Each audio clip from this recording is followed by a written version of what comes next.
Hello, welcome back to my channel ओज टहलिया Wangxian fan fiction. अगर आपको मेरी स्टोरी पसंद आए तो मेरे चैनल को please like share and subscribe जरूर कर दीजिएगा। ओके, तो चलिए अपने ब्यूटीफुल नॉवेल को शुरू करते हैं जिसका नाम है ब्लैक रोज। कल के पार्ट में हमने देखा था कि प्रेसिडेंट एन वांग जी ने विंग से सॉरी बोला था और विंग ने प्रेसिडेंट एन वांग जी को माफ़ भी कर दिया था। और जब वो दोनों सुबह उठी तो प्रेसिडेंट एन वांग जी को पता चला कि वेगना ऑर्गेनाइजेशन की पूरी टीम विंग से मिलना चाहती थी। अब आगे प्रेसिडेंट एन वांग जी काउच पर बैठे हुए हैं। उनके एक पैर के ऊपर उनका दूसरा पैर है और उनका ऑरा जो है बिल्कुल कोल्ड है। उनके फेस पर कोई भी एक्सप्रेशंस नहीं है और सामने वेगना की पूरी टीम है और शुमई लैन कुरैन के जस्ट पीछे खड़ी है। लैन चैन वांग जी के बगल में बैठे हुए हैं और लैन चैन के बगल में ही शु यांग वहाँ बैठा है। उसे तो ये बात पता ही नहीं थी कि वेगना विंग में इंटरेस्ट ले रहा है, जो कि बहुत बुरी बात है सच में। और मिस्टर ईथन वहाँ पर पहुँच चुके हैं और मिस्टर ईथन के साथ मिस्टर लियान उस काउच पर बैठे हुए हैं। पूरा सन्नाटा पसरा हुआ था उस जगह, सभी शांत थे। एक सन्नाटे की सौ सौ की आवाज़ पूरे लैंड पैलेस में गूंज रही थी। इतने दिनों से जो लैंड पैलेस में चहल पहल थी, एक खुशनुमा माहौल था, एक हंसी की लहर हमेशा लैंड पैलेस में गूंजती रहती थी, उसी लैंड पैलेस में आज सन्नाटा पसरा हुआ है। मिस्टर रिचर्ड ने कहा, प्रेसिडेंट टैन वांग जी, हमें खुशी है कि आज हम आपसे मिल पाए। मैं घुमा फिरा कर बात करना पसंद नहीं करता, तो मैं सीधे मुद्दे पे आता हूँ। प्रेसिडेंट टैन, हमें पता चला है कि आपका जो ओमेगा है वो बस 15 ईयर का है। प्रेसिडेंट टैन वांग जी ने कुछ नहीं कहा। शायद मिस्टर रिचर्ड प्रेसिडेंट टैन वांग जी के जवाब का इंतज़ार कर रहे थे, फिर भी प्रेसिडेंट टैन वांग जी ने कुछ भी नहीं कहा। मिस्टर रिचर्ड ने कहा, ओके, हम आपके ओमेगा से मिलना चाहते हैं, क्या हम मिल सकते हैं? कुरैन ने कहा, नहीं।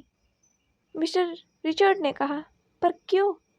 आखिर वो आपके फुरैन हैं, तो उनका कर्तव्य होता है कि वो सारे अपनी जनता से मिले, तो वो हमसे तो मिल ही सकते हैं। लैन कुरैन ने कहा, वो अभी घर पर नहीं है। लैन कुरैन ने पहली बार अपने लाइफ में झूठ बोला था। विंग तो था ना घर पर। मिस्टर रिचर्ड ने कहा, ओके, तो आपको हमारे आने का पता नहीं था, ये हमारी गलती है। फिर भी प्रेसिडेंट लैन, हमारी खबर पक्की है, आपका जो ओमेगा है वो 15 साल का है। तो आप बहुत अच्छी तरीके से जानते हैं कि पूरे चाइना का रूल है कि कोई भी 15 साल के ओमेगा से कोई भी अल्फ़ा वेडिंग नहीं कर सकता, शादी नहीं कर सकता है। अगर उस अल्फ़ा ने उस 15 साल के ओमेगा से शादी कर भी ली तो वो ओमेगा जो होगा वो वेगना का मेंबर होगा और वेगना उस ओमेगा को ले जा सकती है। ये आप बहुत अच्छी तरीके से जानते हैं। आखिर लॉ भी तो आपका ही है ना। तो हम आपके ओमेगा को यहाँ से ले जाएंगे और आप इसमें हमें रोक नहीं सकते हैं। ये एक लीगल मैटर है और इसके खिलाफ हम आपके ऊपर केस करेंगे कि आपने एक 15 साल के ओमेगा से वेडिंग की, जो कि इलीगल है। तैयार रहिएगा मिस्टर लैन। मुझे आपसे उम्मीद नहीं थी कि आप एक 15 साल के ओमेगा से वेडिंग करेंगे, उसकी लाइफ को डिस्ट्रॉय करने की कोशिश करेंगे, उसकी लाइफ को डिस्ट्रॉय कर देंगे। प्रेसिडेंट लैन वांग जी ने कुछ नहीं कहा। शु यांग ये सुनकर खड़ा हो गया। उसने कहा, आप विंग को यहाँ से नहीं ले जा सकते, वो प्रेसिडेंट लैन वांग जी का ओमेगा है। मिस्टर रिचर्ड ने कहा, ओ, तो उनका नाम विंग है, तो ठीक है, तो हम विंग को यहाँ से ले जाएंगे। प्रेसिडेंट लैन वांग जी की नज़रें पैनी हो गई रिचर्ड की तरफ, जो कि वेगना का ऑर्गेनाइजेशन का मेन हेड था। प्रेसिडेंट लैन वांग जी ने कहा, आप किस बेस पे मेरे ओमेगा को यहाँ से ले जाएंगे? मिस्टर रिचर्ड ने वांग जी की तरफ देखा और कहा, मुझे ये अथॉरिटी है कि मैं किसी भी ओमेगा को यहाँ से ले जा सकता हूँ, कहीं से भी, पूरे चाइना से भी। जो कि अपने लीगल एज में पहुंचा नहीं है, वो सारे ओमेगा ही वेकना के मेंबर कहलाते हैं। वो माने चाहे ना माने, तो मैं इस बेस पर उन्हें यहाँ से ले जा सकता हूँ। विंग को प्रेसिडेंट टैन वांग जी ने कहा, तो आप मेरे ओमेगा को मुझसे दूर ले जाना चाहते हैं। मिस्टर रिचर्ड ने कहा, वो आपका ओमेगा नहीं है, वो एक वेकना का मेंबर है। वांग जी ने रिचर्ड की तरफ झुककर कहा, ओ, तो आप कहना चाहते हैं कि विंग मेरा ओमेगा नहीं है। क्या आपको ये बात पता है कि गूसू के 3000 रूल्स में से एक रूल ये भी है कि कोई भी 15 साल का ओमेगा हो, वो अगर चाहे तो अपनी मर्जी से किसी भी अल्फा से वेडिंग कर सकता है। क्या ये बात आपको नहीं पता थी? मिस्टर रिचर्ड ने प्रेसिडेंट डैन वांग जी की तरफ झुकते हुए कहा, ओ, तो ये बात तो मुझे नया पता चला है। दूसरी तरफ जब जी विंग को अंदर ले गई तो विंग ने कहा, मिमी, ये आप क्या कर रही हैं? आप मुझे वापस अंदर क्यों ले जा रही हैं? मैं आज वैसे भी बहुत लेट हो गया हूँ। जी ने कहा, विंग, तुम आज स्कूल मत जाओ। विंग ने कहा, पर क्यों? मैं बहुत ज़्यादा लेट हो जाऊँगा। वैसे भी आज मेरा बहुत इंपॉर्टेंट लेक्चर है। विंग जाने लगा। जी ने कहा, नहीं, तुम आज नहीं जा सकते। तुम्हारा जो इंपॉर्टेंट लेक्चर होगा वो तुम वेंचिंग से लेना। ओके, तुम वेंचिंग से ले लेना, वो तुम्हें दे देगी। विंग ने कहा, पर क्यों? मैं क्यों बाहर नहीं जा सकता? जी जानती है विंग बहुत ज़्यादा क्यूरियस है। अगर उसने उसे बता दिया तो ज़रूर वो नीचे जाएगा और देखेगा आखिर कौन आया है। जी ने कहा, वो क्या है ना, मैं एक नया डिश ट्राई करने वाली हूँ, तो उसमें मुझे तुम्हारी हेल्प चाहिए। विंग ने कहा, क्या? इसके लिए मैं अपना लेक्चर कैसे मिस कर सकता हूँ? जी ने कहा, तुम मेरी हेल्प नहीं करोगे? तुम जाओ, मुझे बहुत बुरा लगा है। तुम जाओ, अपना क्लास करो, तुम्हें रुकने की कोई ज़रूरत नहीं है। जी विंग को इमोशनली फूल बनाने लगी और विंग कितना सॉफ्ट हार्टेड है, वो बन भी गया। विंग ने कहा, ओ मिमी, आप उदास मत हो। आप चाहती हो तो मैं नहीं जाऊँगा कॉलेज। वैसे भी मेरा बहुत इंपॉर्टेंट लेक्चर नहीं था, मैं वेजिक से ले लूँगा। आपने सही कहा। जी ने कहा, हाँ हाँ ठीक है, चलो चलो, मैं रेसिपी देखती हूँ। देखो ये वाला कैसे रहेगा। विंग जी ने विंग को अपने बातों में उलझाना शुरू कर दिया था, क्योंकि वो जानती है अगर वो विंग से मना करेगी तो विंग ज़रूर नीचे जाएगा और वो देखेगा कि कौन है। विंग बहुत क्यूरियस पर्सन है, सभी जानते हैं। दूसरी तरफ मिस्टर रिचर्ड ने कहा, तो मिस्टर लैन, माना कि ये गूसू का रूल है कि कोई भी ओमेगा अपने अल्फा को चाहे तो वो चूज़ कर सकता है। 15 ईयर का ओमेगा हो तो वो अपने अल्फा को चाहे तो चूज़ कर सकता है, पर आपका गूसू लॉ से ऊपर तो नहीं है। तभी मिस्टर ईथन ने कहा, लॉ की बात है, सही बात है, लॉ की तो बात हो रही है यहाँ, तो आप इस लॉ को कैसे नकार सकते हैं?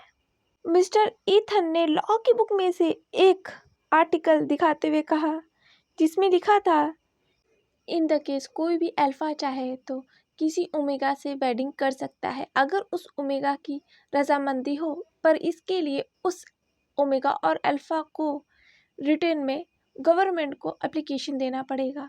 और वो एप्लीकेशन ईथन ने उस टेबल पर रख दिया था। ये देखकर तो वाइस प्रेसिडेंट वन रोहान की होश ही उड़ गए थे। प्रेसिडेंट टैन वांग जी ने लॉ को ही यूज़ किया था। ये जो कल्टीवेशन वर्ल्ड है, चाइना जो है अल्फाज के दम पर चलती है ना, तो वो अल्फाज के रूल्स को ही प्रेसिडेंट टैन वांग जी ने यूज़ किया अल्फाज के ही खिलाफ। मिस्टर रिचर्ड ने कहा, आपने सही कहा। मिस्टर रिचर्ड ने उस एप्लीकेशन फॉर्म को रख दिया था जो गवर्नमेंट के तरफ से मंजूरी भी दी गई थी। मिस्टर रिचर्ड ने प्रेसिडेंट टैन जी की तरफ हाथ बढ़ाते हुए कहा, प्रेसिडेंट टैन, हमें आपसे मिलकर बहुत खुशी हुई। सॉरी अगर हमने आपका टाइम वेस्ट किया होगा तो। प्रेसिडेंट टैन वांग जी ने भी मिस्टर रिचर्ड से हैंडशेक किया। तभी वाइस प्रेसिडेंट ने कहा, प्रेसिडेंट टैन, हमारी फर्स्ट ओमेगा से आपको हम सभी से मिलवाना चाहिए था। आपने उनसे वेडिंग तो कर ली, पर आपको नहीं लगता ये वेडिंग गलत तरीके से हुई है? प्रेसिडेंट एन वांग जी ने कहा, क्या मतलब है आपका? वाइस प्रेसिडेंट ने कहा, आखिर सभी जानते हैं एक प्रेसिडेंट अपनी जब ओमेगा को चुनता है तो वो उनकी और उनकी ओमेगा की वेडिंग जो होती है पूरे कल्टीवेशन वर्ल्ड के सामने होती है, और वो भी लाइव।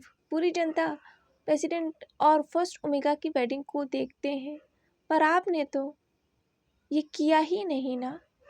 और फर्स्ट ओमेगा अभी तक अपनी जनता से तो मिली ही नहीं है, और उन्होंने अपने अभी तक फर्स्ट ओमेगा की पोजीशन को संभाला ही नहीं है। तो ये उनके अपमान की बात है, या कह लीजिए ये तो हमारी जनता के अपमान की बात है। प्रेसिडेंट डैनवांग जी ने कहा, मैं जानता हूँ, पर मेरा ओमेगा अभी किसी से मिलने के लिए कंफर्टेबल नहीं है, उन्हें वक्त चाहिए। मिस्टर रिचर्ड ने कहा, हाँ सही बात है, हमें फर्स्ट ओमेगा को वक्त देना चाहिए, वो जितना चाहे। संभालना तो उन्हें फर्स्ट ओमेगा की पोजीशन ही है ना मिस्टर प्रेसिडेंट। तभी दूसरी तरफ एक जोर का स्लैप एक ओमेगा को लगा, और उस ओमेगा का फेस जो है दूसरे साइड हो गया, पर उसके फेस पर कोई भी एक्सप्रेशन चेंज नहीं हुए। और उस ओमेगा के फेस पर जो था 5 उंगलियों के निशान थे उस अल्फा के। उस अल्फा ने कहा, तुम बिल्कुल अपनी माँ की तरह हो, तुम किसी काम की नहीं हो। मैंने तुमसे कहा था वांग जी तक पहुंचने की कोशिश करो, वांग जी के दिल में अपनी जगह बनाने की कोशिश करो, पर तुम किसी काम की नहीं हो। तुमसे तेज तो 15 साल का ओमेगा निकला, फर्स्ट ओमेगा की पोजीशन पे एक झटके में पहुंच गया। तुम बस एक यूजलेस ओमेगा हो, बिल्कुल अपने माँ की तरह। कमीला ने अपने डैड की तरफ देखा, उसकी आंखें बिल्कुल ठंडी थी और उसके फेस पर कोई भी एक्सप्रेशन नहीं थे। वो थप्पड़ खाने के बावजूद भी, कमीला के जो डैड हैं वो गुसू के मिनिस्टर हैं, और जो कमीला है वो चाइना की एजुकेशन मिनिस्टर है। वो अपने डैड से भी हायर पोजीशन पर है। कमीला अपने डैड को देखते हुए सोच रही थी, डैड ने मेरी और माँ की कभी इज्जत नहीं की, कभी भी नहीं, और माँ मुझे इस दुनिया में छोड़कर चली गई। डैड के पास मैंने हमेशा से मेहनत की थी इस पोजीशन पर पहुंचने के लिए।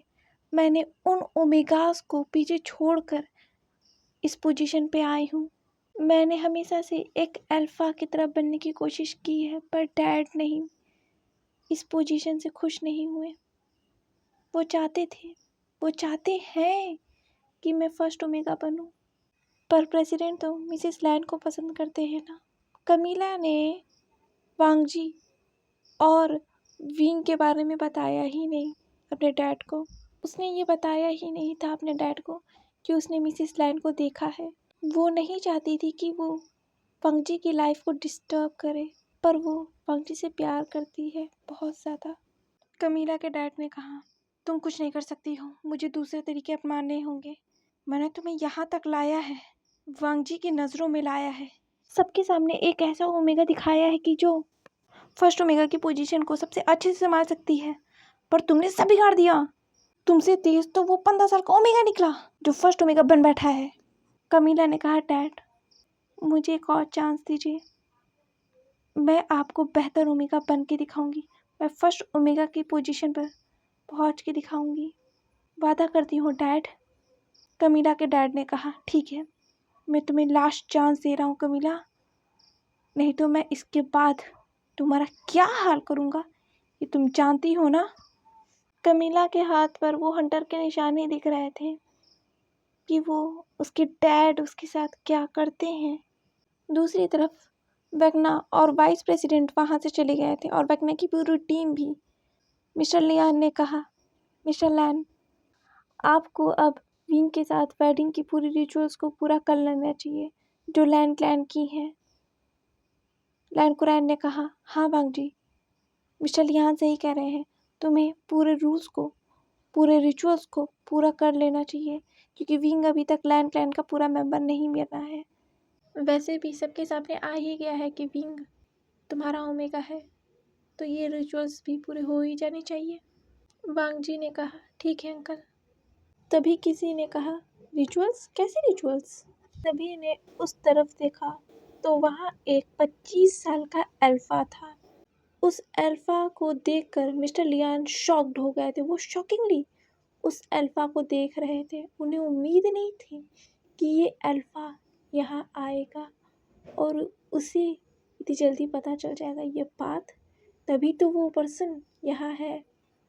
मिस्टर लियान ने कहा, लिशियन, तुम यहाँ क्या कर रहे हो? लिशियन ने कहा, डैड, मैं विंग से मिलने आया हूँ। प्रेसिडेंट डायनोंग जी शॉकिंगली इस अल्फा को देखने लगे, क्योंकि ये अल्फा विंग को डायरेक्ट नाम से बुला रहा है और वो भी इतनी कैजुअली। ये है कौन?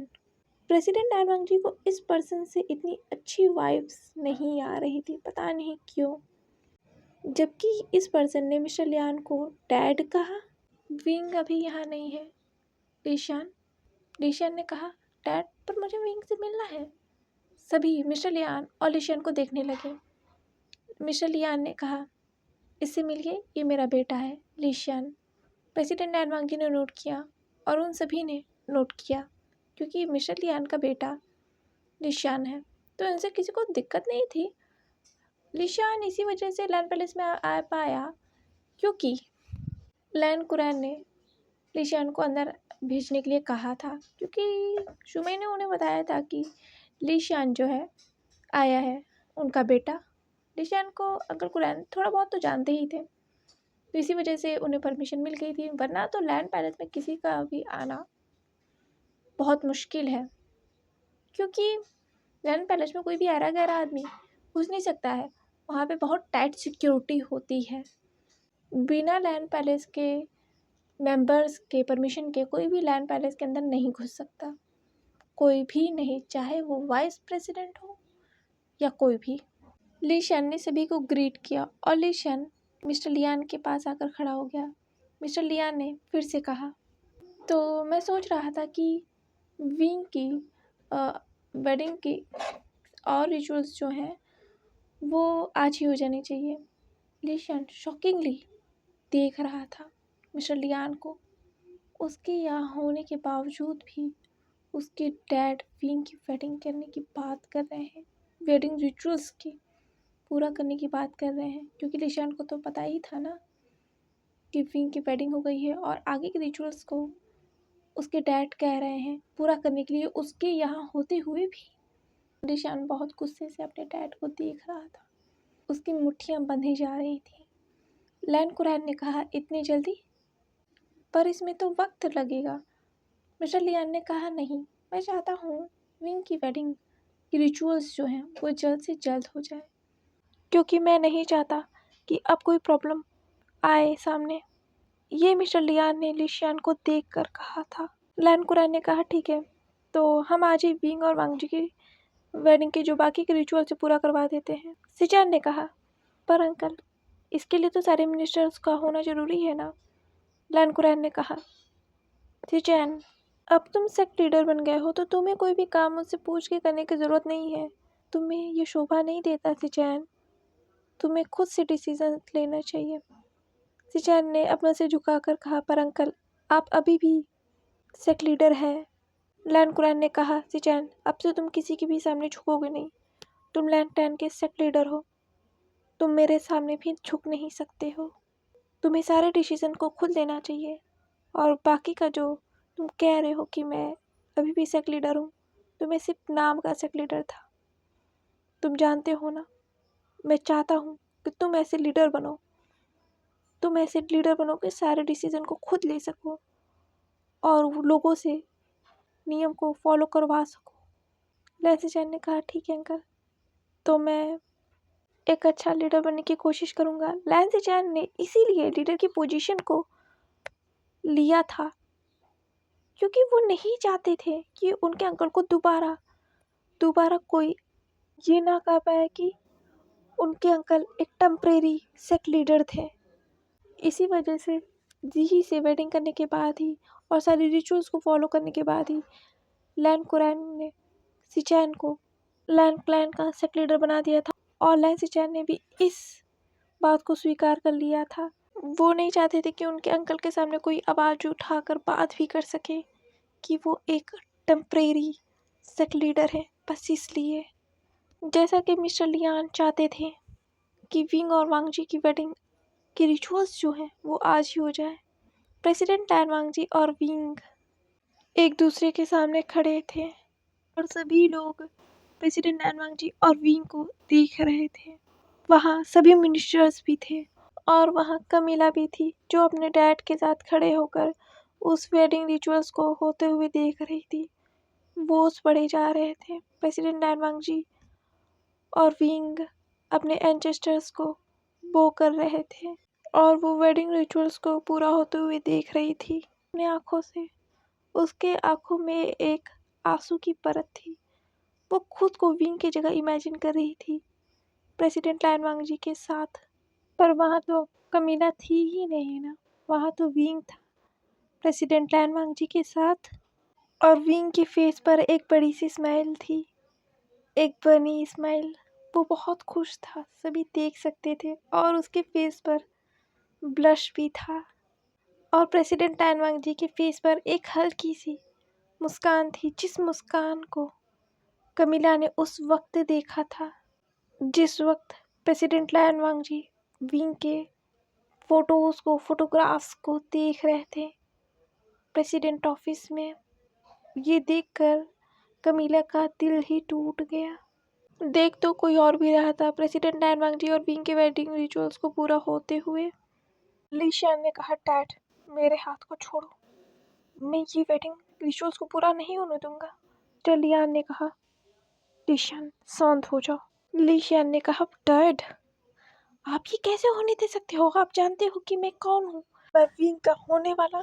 मिस्टर ली शियान ने कहा, शट अप ली शियान, एक बार भी ये वर्ड मत बोलना, समझ गए तुम। ली शियान ने कहा, डैड आप जानते हो मैं विंग से प्यार करता था, आप जानते हो, फिर भी आपने ये किया, आप ही की वजह से विंग की वेडिंग उस लान वांगजी से हो गई। मिस्टर लियान ने कहा, ली शियान उनका नाम तमीज से लो, वो प्रेसिडेंट है, समझ गए तुम। ली शियान ने कहा, शो व्हाट डैड, क्या फर्क पड़ता है, व्हाट द फक, क्या फर्क पड़ता है कि वो प्रेसिडेंट है, उसने मेरे विंग से वेडिंग कर ली और आपने ये होने दिया डैड। मिस्टर लियान ने कहा, तमाशा मत करो ली शियान, हम घर जाकर इसके बारे में बात करेंगे और तुम विंग से दूर रहोगे, वो मैरिड है, समझ गए तुम। ली शियान ने कहा, डैड। मिस्टर लियान ने कसकर ली शियान के हाथ को पकड़ लिया और उसे घूर कर देखा कि इसके बाद एक लफ्ज़ भी अपने ज़बान पे मत लाना। लैन सिचैन और जीही बहुत खुश थे विंग और वांगजी को एक साथ देखकर। वो दोनों बहुत क्यूट लग रहे थे एक साथ, उन दोनों को बहुत ज़्यादा। और उनके बगल में ही अंकल कुरैन थे जो बहुत ज़्यादा खुश लग रहे थे। सभी अपने एल्डर्स को बो करने के बाद लैन क्लैन के सबसे ओल्ड मिनिस्टर ने उस फोरहेड रिबन को लाया और उसमें उन्होंने कुछ मंत्रों का चैंट किया हैप्पीनेस के लिए। और उस फोरहेड रिबन को लैन कुरैन ने उनके हाथों से लिया और उस फोरहेड रिबन को लैन कुरैन वांगजी के पास लाए और उन्होंने वांगजी से कहा, वांगजी विंग को ये फोरहेड रिबन बांधो। वांगजी ने नोट किया और उसने उस फोरहेड रिबन को उठाया और विंग के माथे पे वो बांधने लगे। वो खूबसूरत सा क्लाउड के पैटर्न में वो फोरहेड रिबन था जो बहुत खूबसूरत लग रहा था। और उससे भी ज़्यादा खूबसूरत वो फोरहेड रिबन विंग के फोरहेड पे लग रहा था। प्रेसिडेंट लैन वांगजी ने विंग के फोरहेड पर वो फोरहेड रिबन बांध दिया था और उस फोरहेड रिबन को प्रेसिडेंट लैन वांगजी एडजस्ट करने लगे विंग के माथे पर। शुयांग भी खड़े होकर देख रहा था। सच में वांगजी, तुम्हें तो किसी के टच से भी प्रॉब्लम थी ना, तुम सच में विंग से प्यार करने लगे हो। I am so happy for you Wangji. President Lan Wangji विंग को देख रहे थे और उस फॉरेस्ट रिबन को ठीक कर रहे थे। वो फॉरेस्ट रिबन बिल्कुल प्रेसिडेंट लैन वांग जी के फॉरेस्ट रिबन से मैच खाता है, जो इस वक्त प्रेसिडेंट लैन वांग जी के माथे पर है। प्रेसिडेंट लैन वांग जी ने विंग को इसी सूट में पहले भी देखा है, जब उन्होंने विंग से पैडिंग की थी। उस वक्त तक का विंग और अब का विंग में बहुत अंतर है, बहुत ज़्यादा। उस वक्त उन्होंने विंग को रोते हुए देखा था, घबराते हुए देखा था, उसके आंखों में एक डर था। पर अब का विंग बहुत खुश है, बहुत ज़्यादा, जिसे देखकर प्रेसिडेंट लैन भी बहुत ज़्यादा खुश है। उन्होंने बिना कुछ सोचे समझे सबके सामने विंग के फोrehead पर एक किस कर दिया और कहा, विंग तुम आज बहुत ज़्यादा ब्यूटीफुल लग रहे हो। विंग ब्लश कर गया। उसने कहा, सच में काका? प्रेसिडेंट लैन वांग जी ने कहा, ये देखकर तो कमीला वहाँ से जाने लगी। उसे और ज़्यादा यहाँ रुका नहीं जा रहा था, वो नहीं रुक सकती थी, पर उसके डैड ने उसे रोक दिया और उसके हाथ पर वो नाखून गड़ाने लगे कि तुम यहाँ से नहीं जा सकती बिना मेरे परमिशन के। और ये देखकर लिशन और भी ज़्यादा गुस्सा हो गया था। वो जिससे प्यार करता है उसकी आज वेडिंग हो गई है, उस पर्सन की वेडिंग हो गई है, और मैं अपने आंखों के सामने ये नज़ारा देख रहा हूँ और मैं कुछ नहीं कर सकता। वेडिंग रिचुअल्स के पूरा होने के बाद विंग को लैन क्लैन की फ्रेंड घोषित कर दिया गया था और विंग और प्रेसिडेंट लैन वांग जी ने सभी से आशीर्वाद को लिया, ब्लेसिंग्स ली। कुछ लोग उसमें खुश थे और कुछ लोग नहीं, और कुछ लोग तो बहुत ज़्यादा गुस्सा थे। लैन कुरैन लैन सिचैन ने वांग जी और विंग को ढेर सारी ब्लेसिंग्स दी। मिस्टर लियान ने भी विंग और वांग जी को ब्लेसिंग्स दी और ली शियन वहाँ दूर खड़ा रह गया। सभी मिनिस्टर्स ने भी प्रेसिडेंट लैन वांग जी को कॉन्ग्रेचुलेशन किया। तभी मिस्टर कलिंस आए और उन्होंने कहा, प्रेसिडेंट लैन, हमें खुशी है कि आपकी और मिसेस लैन की वेडिंग ऑफिशियली हो गई है। अब मिसेस लैन हमारी क्लैन की मेंबर बन गई हैं और हमारी क्लैन की फ्रेंड, जो बहुत खुशी की बात है। पर प्रेसिडेंट लैन, आपको नहीं लगता मिसेस लैन इस लैन क्लैन की फ्रेंड बनने के लिए बहुत इनकी एज छोटी है? ये इतने बड़े ओहदे को कैसे संभाल पाएंगे? इसके लिए तो किसी अनुभवी की ज़रूरत है ना। और मिसेस लैन की भी तो अपनी पर्सनल लाइफ है। मैंने सुना है अभी ये स्टडी कर रही हैं, इनकी स्टडी भी कंप्लीट नहीं हुई है। तो कैसा रहेगा आप मेरी बेटी कैमिला से वेडिंग कर लें? ये बहुत अच्छी फ्रेंड बनेंगी, मिसेस लैन भी बहुत अच्छी फ्रेंड बनेंगी। पर अभी तो इनकी स्टडी कंप्लीट नहीं हुई है ना, इनकी एज भी बहुत कम है और दो दो ओहदे को संभालना कोई बच्चों का खेल नहीं है। पहले तो इन्होंने अपनी स्टडी को कंप्लीट नहीं किया है, तो ये फर्स्ट ओमेगा की पोस्ट को कैसे संभालेंगी और लैंड की फ्रेंड की पोस्ट को कैसे संभालेंगी? काफ़ी वक्त लगेंगे। आपको मेरी बेटी कमीला के बारे में सोचना चाहिए। तो वहाँ सभी मिनिस्टर जो थे उन्होंने कहा, हाँ सही बात है, अभी मिसेस लैन की तो एज ही बहुत कम है।